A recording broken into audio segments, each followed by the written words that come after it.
Alright guys, so this one is super exciting for me. Uh, Definitely in the top 5 sneakers of all time for myself. Of course, it's the Reebok. You know me, I'm a giant Reebok head. Originally those released last year in May. I totally was not able to buy them. For some reason I thought they're not gonna be instantly vanishing like pretty much every Jordan release, but uh, you know, to expect something from Reebok like that, it was very surprising to me. So I did not buy them. I waited for maybe probably close to a year to find them for sort of reasonable price online.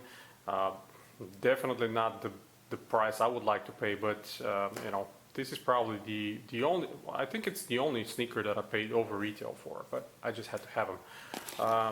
Without me mumbling more, let me show you what it is. It is the Shaq Attaq, the original one, the white, black, azure, and steel. Uh, this is the original Shaq Attaq, the retro that released last year. I was able to buy those on eBay, maybe almost a year later after they were released. DS pair, of course, nothing less than that.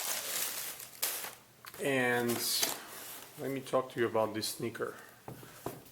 So I'm a massive fan of Shaq, and back in those days when he joined the NBA, and initially he signed with Reebok, I was super excited because Reebok was my favorite sneaker at that time, and you know, I knew that something exciting is going to come out of this deal between Reebok and Shaq. So he initially started playing first couple months with the Reebok model called the Intimidator, which was kind of like of a higher version of the D Brown's D Time, but you know, higher cut, and the pump chamber was all around midfoot section and both lateral and medial sides. Then when this model dropped with all the commercials and everything, we were just crazy over it. But again, it was super expensive. Nobody can afford it, myself including. And the only person, it was a kid of my from my class, one of my friends actually, that it was just a luck that his family actually won the lottery, and he, you know, came by a lot of money at that time, and he instantly, I mean, absolutely instantly bought the Shaq Attaq and started wearing them at school. Everybody was so envious, including myself, of course. But this particular colorway was on his feet back in, you know, '93, and we were like going crazy over this model. That was amazing.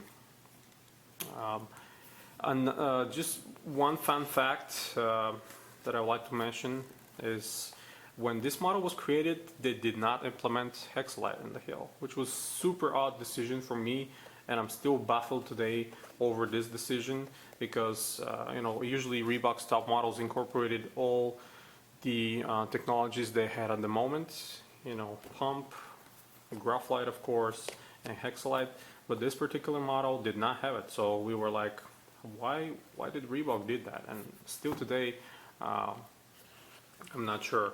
I try to reach out to the designer. It's a wonderful lady called Judy Close. She still works at Reebok. She is responsible for some of the amazing models from around that early 90s, mid 90s years, including the Shaq Attaq, a lot of the black top models, but you know, I'm still not able to contact her and talk to her about it and ask her some questions. But if that happens, stay tuned to you know, the site. I will write that article and let you guys know about the details.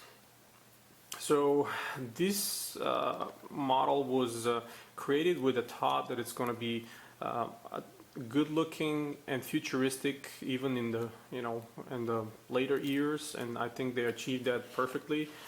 Even today, by today's standards, this shoe looks very futuristic, very modern, and up to date.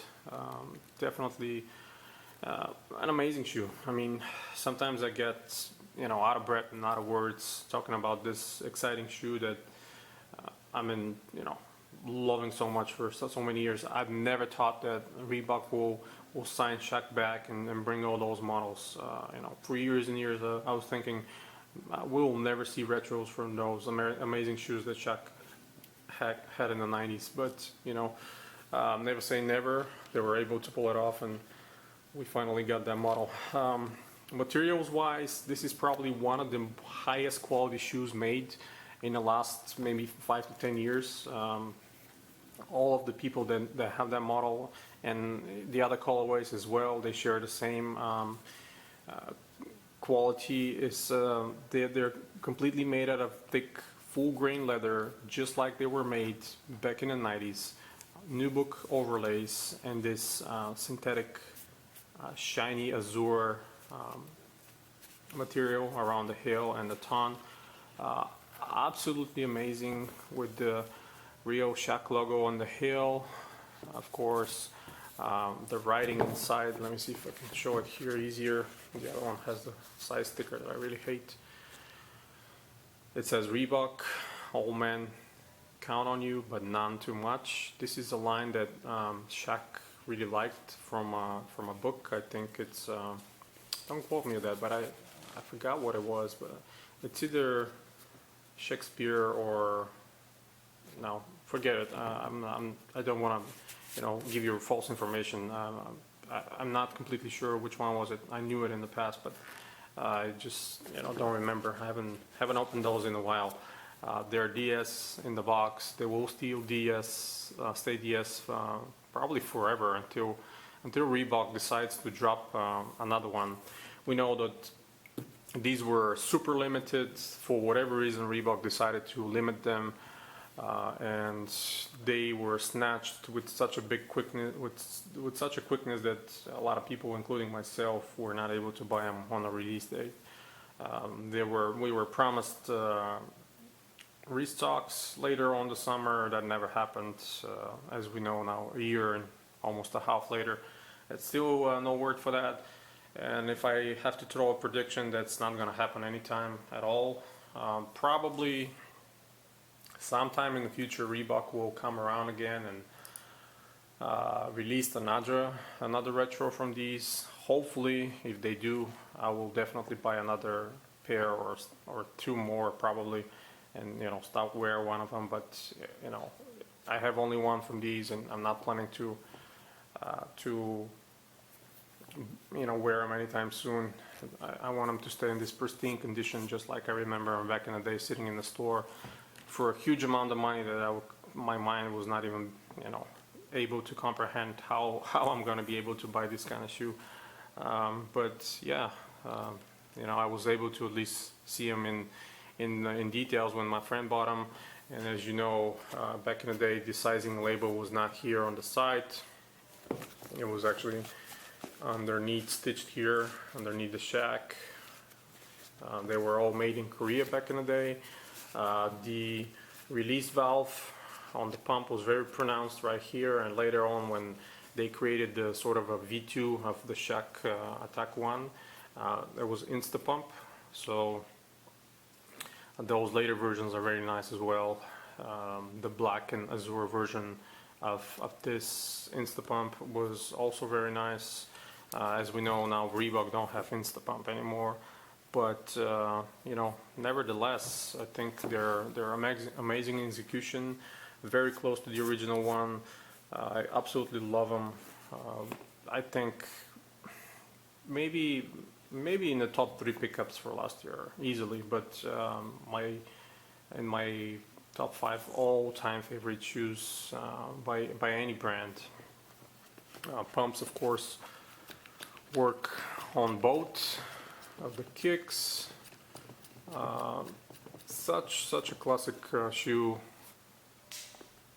Absolutely love it. So glad that I was able to buy them. Pretty much close to what we consider a rape price, but it is what it is. They originally released for $160, but I paid